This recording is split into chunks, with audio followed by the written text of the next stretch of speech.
Bonjour à tous. Voici aujourd'hui l'histoire de Rose rouge et Neige blanche.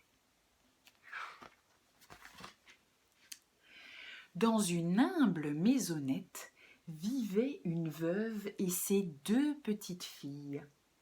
Un rosier rouge et un rosier blanc encadraient la porte d'entrée. Ils rappelaient la naissance des deux petites filles, Rose rouge et Neige blanche. Toutes deux étaient fort gentilles et les animaux de la forêt étaient leurs amis.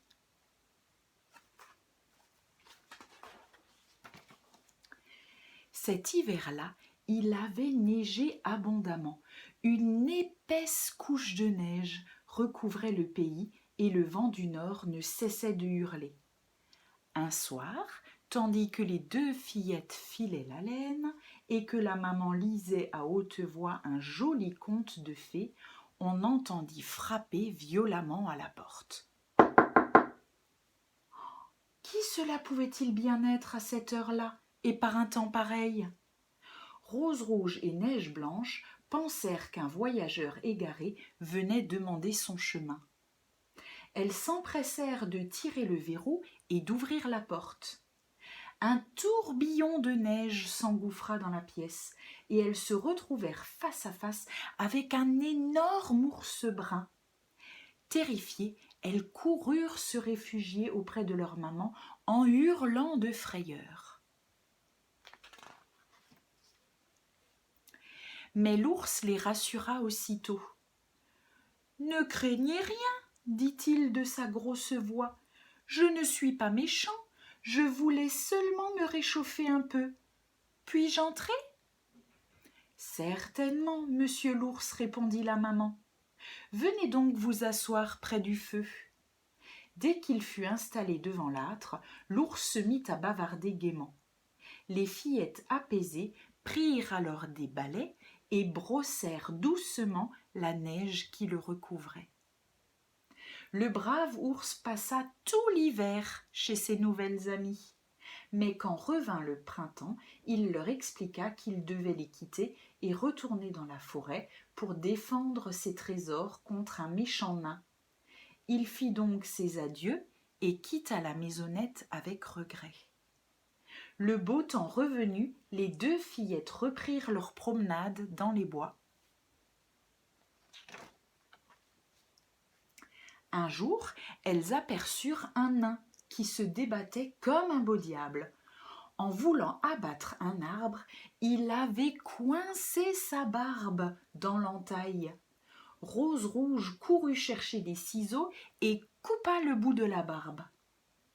Au lieu de la remercier, le nain l'insulta et s'enfuit avec le sac d'or qu'il avait caché dans les fourrés.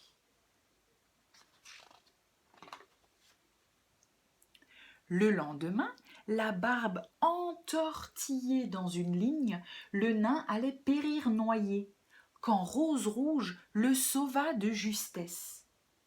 À nouveau, il la maltraita, puis il prit le sac de perles caché dans les roseaux et disparut. Les deux sœurs étaient bien mal récompensées de leur gentillesse. Cependant, elles n'hésitèrent pas à sauver ce méchant nain une troisième fois, lorsqu'elles le virent dans les serres d'un aigle. Elles se précipitèrent sur l'oiseau et à grands coups de bâton le forcèrent à lâcher sa proie. Cette fois-ci, les fillettes s'attendaient tout de même à un petit remerciement, mais le vilain personnage ne fut pas plus poli que les jours précédents. « Mêlez-vous de vos affaires, vilaine curieuse !» hurla-t-il.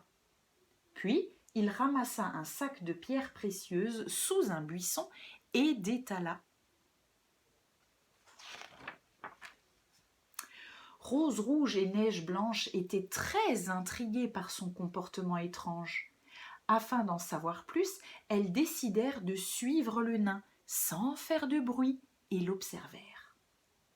Cachées derrière un arbre, elles virent qu'il s'était arrêté pour compter ses joyaux. Quand l'affreux bonhomme s'aperçut de leur présence, il devint fou de rage et hurla. « Sale gamine, je vais vous faire passer l'envie de m'espionner. Et il saisit un gros gourdin pour les frapper. Mais à cet instant, un énorme ours brun sortit des taillis et vint se planter devant lui pour l'en empêcher. Nullement effrayé, le nain lui lança d'un ton moqueur. « Cher monsieur l'ours, vous désirez peut-être ces fillettes pour votre repas. Il est vrai qu'elles doivent être bien tendres, moi je... » Mais l'ours ne leur laissa pas le temps de continuer. D'un coup de patte, il lui fracassa le crâne. Et alors une chose incroyable se produisit. La fourrure de l'ours s'entr'ouvrit et tomba sur le sol, laissant apparaître un jeune prince. « Neige blanche, rose rouge, vous m'aviez reconnu ?»